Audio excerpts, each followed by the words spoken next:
Welcome to Sports Debaters. I'm Will. And I'm Henry. And we are fresh off of the 2014 NFL Draft. Henry, what are your initial reactions of the draft? Wow, I was really surprised with the Bills jumping up to get Sammy Watkins, but at what extent?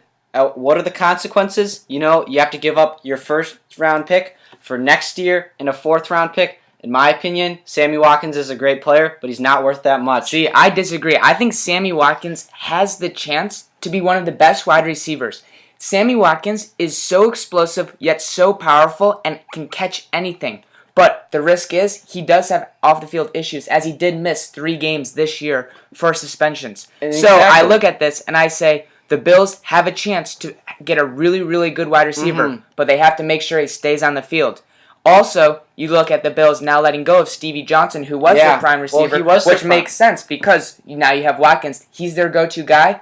Let's hope he lives up to it. I think he can. I think he is that good. I do not deny his talent, and I believe he will be a very good and possibly a star.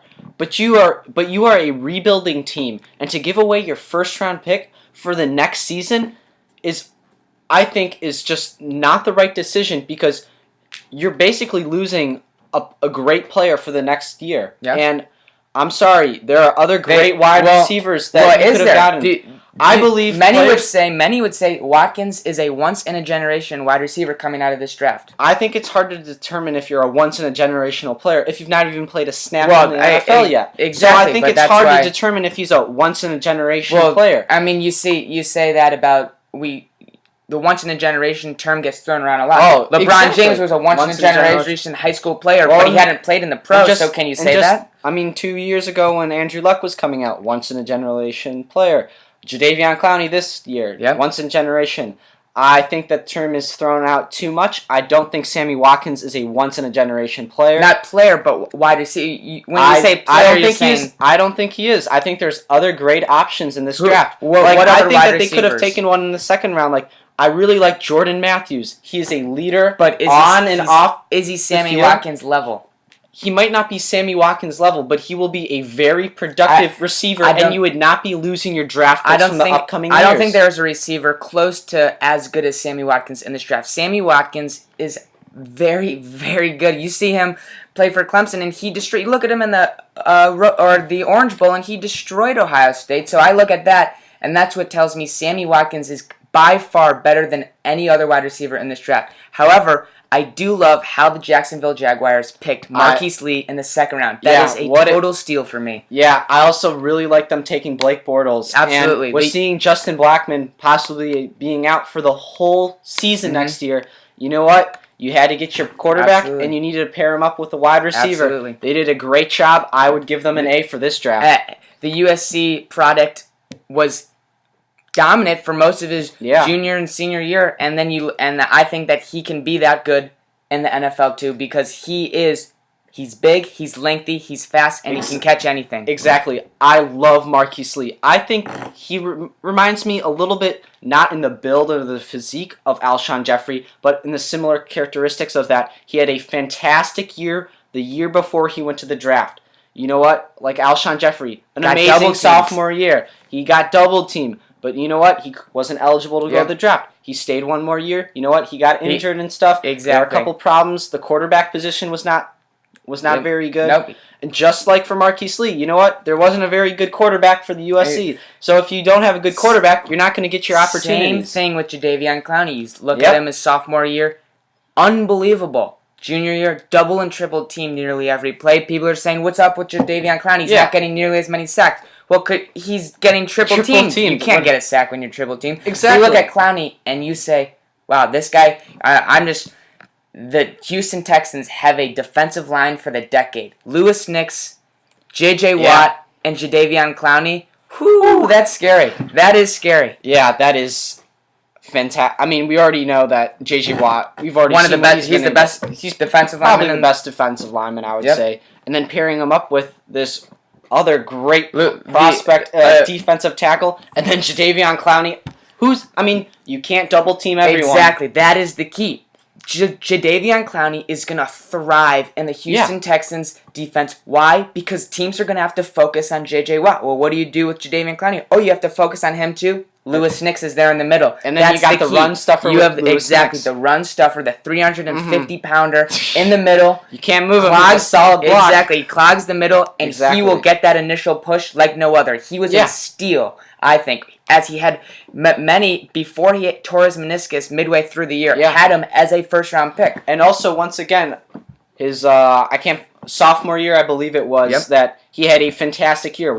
Over 12 sacks. But you know what? He had to come back for another year. He wasn't as good. That's probably because he got double and triple teamed at times. Then he was also missed half of the year with the torn meniscus, which then dropped him to the second round. The Houston Texans really got a first round talent if he can recover to where he was, which all indications point to he will be able to. I agree with you, and I think that scouts pay too much attention to the year that they get drafted. I think you have to look at the whole college career of a prospect, because it's unfair to just throw out the window what they did 2 years ago, because that's what they've done and what they've been able to accomplish. Again, with the Chicago Bears, Will Sutton out of Arizona State, the defensive tackle, had a fantastic year as a junior. He got 13 and a half sacks. You know what? He comes back another year for his senior season. He wants to do better, and he gets told that he needs to gain some weight. He gains some weight, and you know what? It hurts him a little bit. But he's been adamant in saying that he's going to cut down, and I think that he will return to his 2012 season. And I think that was a steal for the Bears again. Let's talk about Jadeveon Clowney, the pressure he's going to face. Number 1 recruit out of high school. Yeah. Now number 1 pick in the NFL. Does he have the passion? Can he handle the pressure? Will he be able to succeed, really, when everyone expects so much from him? I think he will be able to succeed, because he's been dealing with this his whole life. He knows pressure. He was born into it. Being the first high school prospect, well, he lived up to it. I think he'll do it again. They said that his mom would have to bring his birth certificate to every one of his games in middle school, because the teams would say that he wasn't this right age, and his mom would say, nope, there's his certificate, and because he was that good, that big, that's crazy, scary. Because he is such a amazing athlete, one that we really haven't seen in so long. We have not, and I think that if he plays up to his potential, he could be the best defensive lineman ever. That's how good his potential is and his talent. It is. But the questions that I have is his work ethic, his passion, and his off-the-field issues. Yep. I think that I love the Houston Texans organization. Mm-hmm. I really like Bill O'Brien. I think they'll get it right.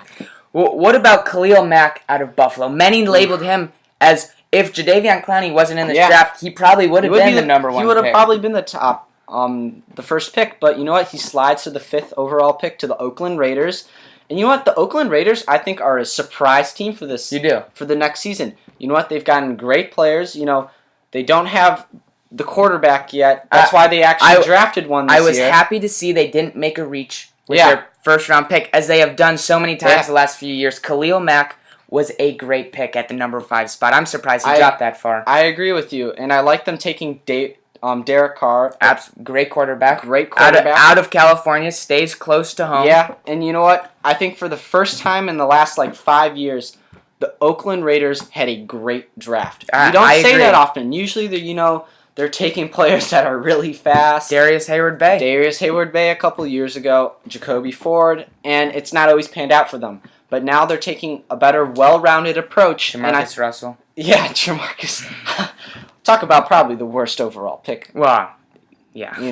But, okay, besides him, they've gotten a lot better at drafting, and I think it'll pay dividends. And I really like their other other off-season acquisitions. I think that I look at a team that didn't win in their draft, the Indianapolis Colts. They didn't have a first-round pick. Yeah. Why? Trent Richardson. That kills them. Trent Richardson did absolutely nothing for them after they traded for him. Lost their first-round pick. I thought coming in the league that he would actually be a star. I watched the Alabama games, and I was blown away with his athleticism. I agree. How quick he was, how explosive he was. But you know what? Instead, it was his backup, Eddie Lacy. He's the star now, yeah. Yeah, for the Packers. I look at the Colts, I say, very disappointing. Yeah. I would say that's one team. Do you have any other losers, Henry? I think another loser could possibly be. I believe it's that the Bills. I think that they invested too much money for a wide receiver, and yes, he's a fantastic wide receiver, but I don't think that they also have a good quarterback. Right. I don't think EJ Manuel's the solution. Mm-hmm. I don't think he's the future. So I think that's why they thought that we have to get a really good receiver in order for him just to be successful. Mm-hmm. But you see quarterbacks like Tom Brady, he turned 6th-round draft picks into superstars. Yeah, I mean, I also look at the Minnesota Vikings, and I wonder. Yeah, what were they doing? I wonder if this is going to be either a good draft or a bad draft. You look at Anthony Barr. Most would say stretch. I would agree. I don't think he was a top 10 pick. No, I agree with you. He had some big hits. He did. I mean, but his production. He showed the flashes. Yeah. But for a top 10 pick, you don't want the flashes. Yeah. You want a consistent performer with the flashes. You don't want once a game. Oh wow, he really could do that. So you look at that, and then you also look at Teddy Bridgewater. Yes. I like that pick. I like that pick. Yeah. But I still question. I mean, you look at the Vikings' last couple years of drafting quarterbacks, and it hasn't turned out. Yeah, when will it end? I think every other year it seems like that the Vikings are taking a quarterback. So will Bridgewater end that drought and become a successful quarterback, or will they have to draft another one next year? Yeah, I mean, I think that it was good for Teddy Bridgewater to go to a situation where he did not have to play right away. Because I think that he needs to develop a little bit. I think that he cannot just be thrown in there and be expected to succeed. So I think that playing a couple of years under Christian Ponder would pay dividends for him. Yeah, and I look at Bridgewater. I think that he's going to be a great quarterback. We already mentioned Derek Carr's going to be a good quarterback. And I've said all year, I think Johnny Manziel will be amazing in the NFL. But I think he will be so good. Who's he going to throw to now? That's a question, but that's a great question. I know he had Mike Evans at Texas A&M to just kind of lob it up to and assume Mike Evans would catch it. But I just love the way Johnny Football plays. I mean, I love it too. He's so ecstatic. It's so fun to watch. The NFL, the defenses are going to have to change their game plans just for him. It's good. This is going to be the first time they've seen him. These first couple games. I think Johnny Manziel's going to tear it up. I wouldn't be surprised for the first half the season that he's unstoppable. But I also know that many people are saying Johnny Manziel won't even start week 1, and I find that hard to believe. I'm not buying into any of that. I don't think that they have a good other option. I think he's your best player. I think Manziel is going to show so many people wrong. Yeah. He's going to prove all the doubters wrong. Because I think he has the talent. He can do it. We've seen it at Texas A&M. Yeah. He was the only player in America to tear up Alabama's defense, which has year in and year out sent so many players first round. I believe that he'll have a fantastic first year. But the question is, will he be able to hold up for the next decade? Yes. And I think that that's hard to believe with seeing him against Ole Miss. He would do really ridiculous things, trying to dive for the first down and taking these hits. But yes, you love your players. Did he get injured? That's my question. Did he get injured? You love your players playing with that enthusiasm and drive. But you know what? He may have not gotten injured that time. But I promise you, when you get in the NFL and you do that 10 times, you will get cracked one time, and that one time you'll end up on a stretcher. He plays like that, which you gotta love. Yeah, and I agree. He should run out of bounds sometimes, here and there. But Johnny Manziel can get away with that because he can make that one player miss to then turn it into a big play. I saw RG3 do that in college at Baylor. I saw him do it the first year, but you know what? RG3 is a different story. Because Johnny Manziel's more athletic than RG3? I disagree with that. No, I'm not saying that. I'm saying RG3 is a different story because he got injured, played injured, and that's what ruined his career. But Johnny Manziel plays with the same... But if RG3 had stopped when he was injured, he would be fine right now. The fact that he played injured is what ruined his career, not the way he played. But I think that like Johnny Manziel and Robert Griffin III plays with that fantastic drive. He's not willing to give up. I think that if Johnny Football got injured in the NFL, he wouldn't admit it. I think that even if he was 50% healthy, he would still try to start because that's his mentality. And you know what? It's going to catch up to him. And also, another point I want to bring up, his wide receiver corpse is horrible. Well, Seeing Josh Gordon being ex- suspended for the whole year. Potentially being suspended, and that's the key. He That's has not been suspended yet. Okay. Yes, most likely he will be, but if he stays, that's one of the best wide receivers right there. You look at Johnny Manziel and Josh Gordon, and that is a deadly duo. That is a deadly duo, but besides the first pick from the Browns, I loved how they did not reach on him. You know, they traded back. Yeah. I like Justin Gilbert. I think that they have a fantastic secondary. With Joe Hayden, Pierre Desir out of Lindenwood, who is a fantastic D2 recruit, and having Justin Gilbert, I think that do you think Justin Gilbert was a reach or no? I think he might have been a reach, but not a big reach. I think he's a great player. He's really quick. He's meant for the NFL. And seeing players like Joe Hayden, Pierre Desir, and Justin Gilbert all in the same secondary is going to strike fear in receivers and quarterbacks. And I look at Darqueze Dennard and him dropping 24 to the Bengals, and I say the Bengals got a steal in him. I don't love Gilbert at that high. I think Dennard is a better quarterback. I love Kyle Fuller to the Bears. I think he is the most polished cornerback as of now, as an NFL ready. Dennard probably has the most potential. Yeah. Dennard's probably the most shut down corner. He is I remember watching Dennard being at the Northwestern game on a frigid afternoon, and you know what?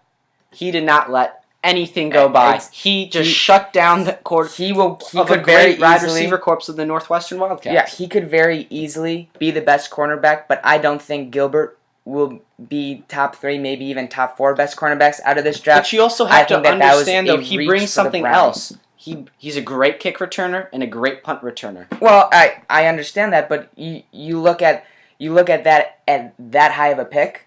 You're looking for a shutdown corner. But you also have to draft a cornerback top 10. No. I'm just saying that I believe he's a shutdown corner. Plus, alongside the special teams, I think he could be a very good player.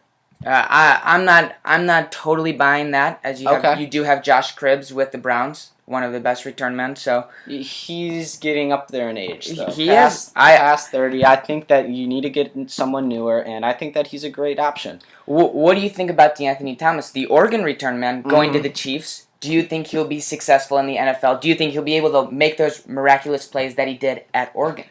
Kick returning and punt returning, yes, but not as a running back. I think he's too small for a running back. I don't think he'll be. And I think I don't think he can hold up. I think he can maybe come in like LaMichael James for the San Francisco 49ers, get a couple touches here and there. But I don't see him as an every down back. He's not a running back. I know he was listed as a running back. He's more of an athlete. Exactly. You get the ball in his hands, whether it be running back, whether it be a wide receiver, whether it be slot, whether it be return man, kick return. You get the ball in his hands and you let him do his thing. But that's the key. He's listed as a running back, but he's not a running back. He's a player that you put on in special packages to do reverses, to do fakes. You line him up at receiver, you line him up in the backfield, you line him up in wildcat. You use him in so many ways. That's why he's so key to it. I think he would be very good for the Chiefs. I think he'll create a lot of confusion for defenses, and I think he'll have a very successful, for being drafted where he was, I think he'll be very successful. I understand that he could be successful if he was in the right system, but I don't think the Chiefs are the right system. They're more traditional, drop back. You're gonna run it through obviously you would have loved him.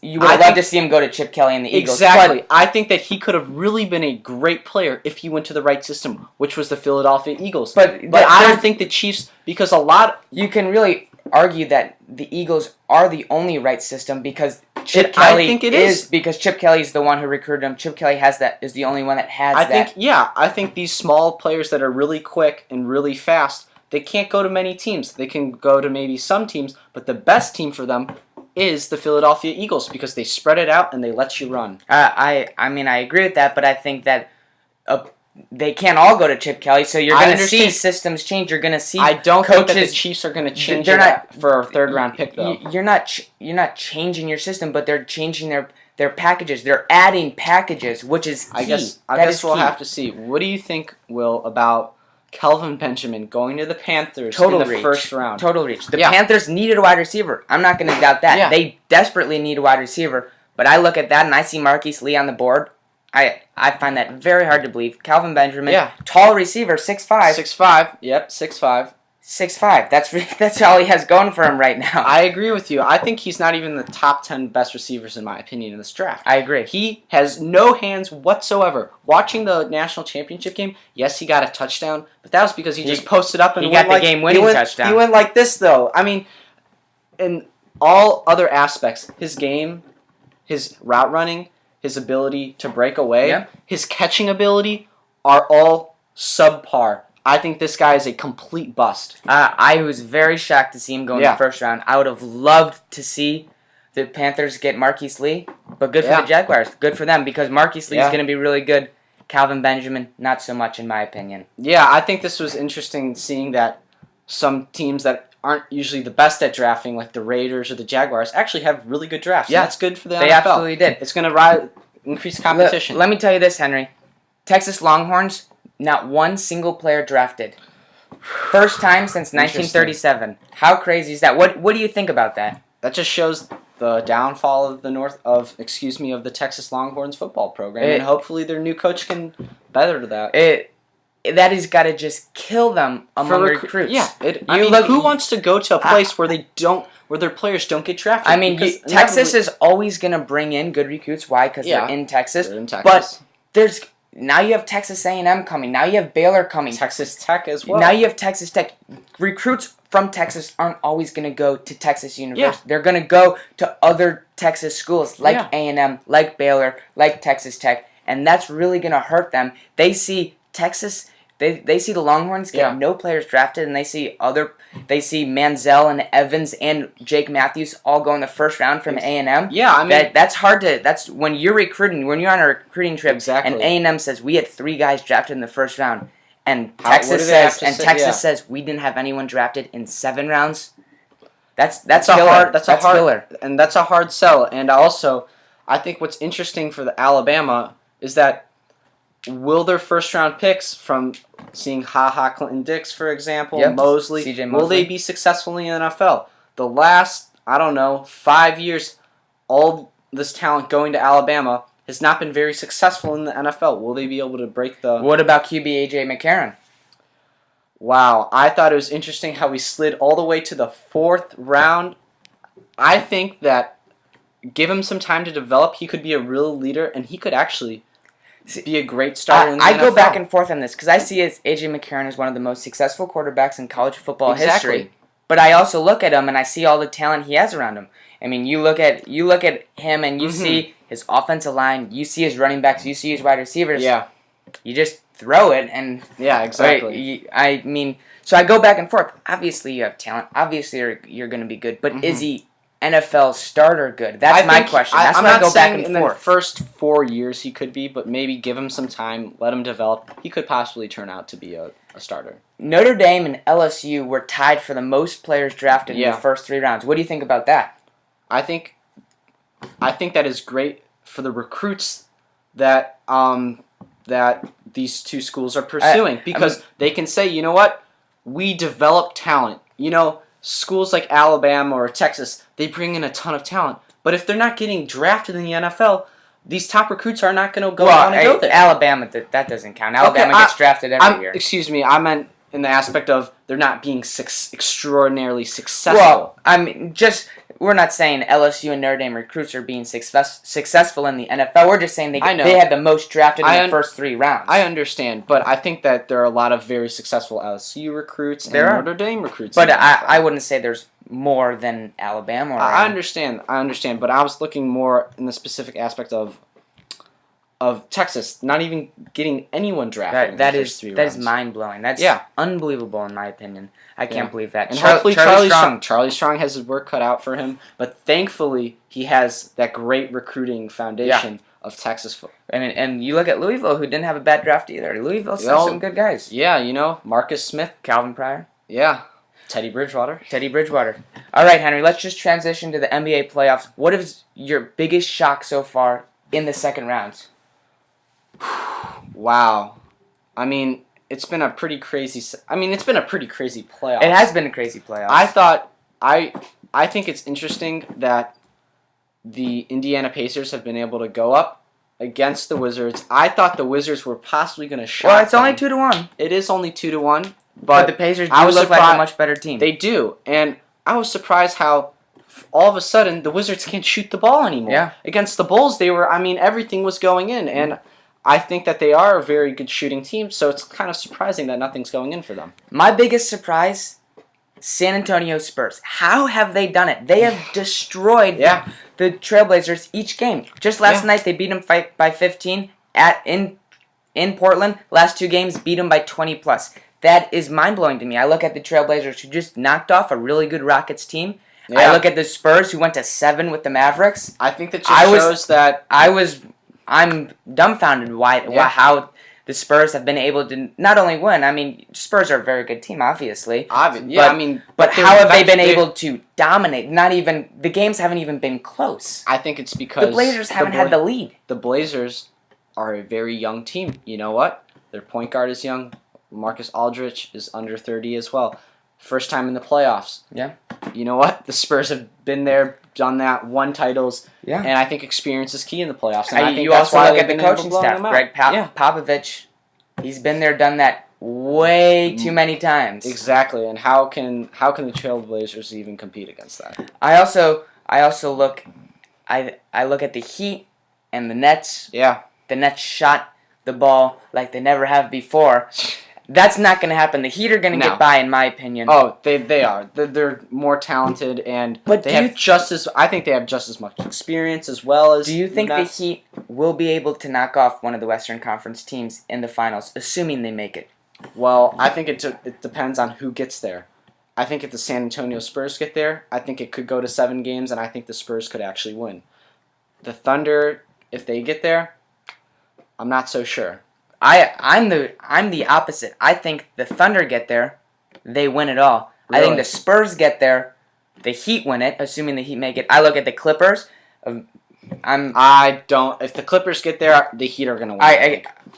I think the Clippers are very, very talented. You look at Blake Griffin. I Blake know they're Griffin- talented, but they're still young and they're inexperienced. Well, and experience is key. What do you mean they're inexperienced? Chris Paul? Okay, but you look. Has he won a title yet? Oh, okay, No. but only so many people can say they've won a title. Exactly. The point of being experienced is that they've been in the league. They've been able to compete against the best players. But they haven't gone to the finals yet, and as we have seen that usually if you get to the finals the first time, you're not going to win it. Look at LeBron James. The first time went to the finals, he got swept. I understand that, but I look at Chris Paul, I look at Blake Griffin, I look at DeAndre Jordan. Yeah. JJ Redick's playing well. He Matt is. Barnes is And they playing also have very something, well. to kind of. And that's why the Thunder, they're not. This is a very tough very series. interesting series. That's why I look at this winner. The Could win the Clippers title? are so. I don't know what say win the title, but in my opinion, the winner of this series beats the Spurs, assuming the Spurs hold on in the Western Conference Finals and goes to the finals. Okay, fair enough. I Because guess we'll have to see. I look at the Clippers, and they are so talented. Blake Griffin's playing out of his mind right now. Mhm. You look at DeAndre Jordan. Who do other teams have to mark against Yeah. DeAndre Jordan? That's a good point. And then Chris Paul I think would be a great matchup against Mario Chalmers or whoever the Heat are going to play against him. You know what? They could put LeBron on him.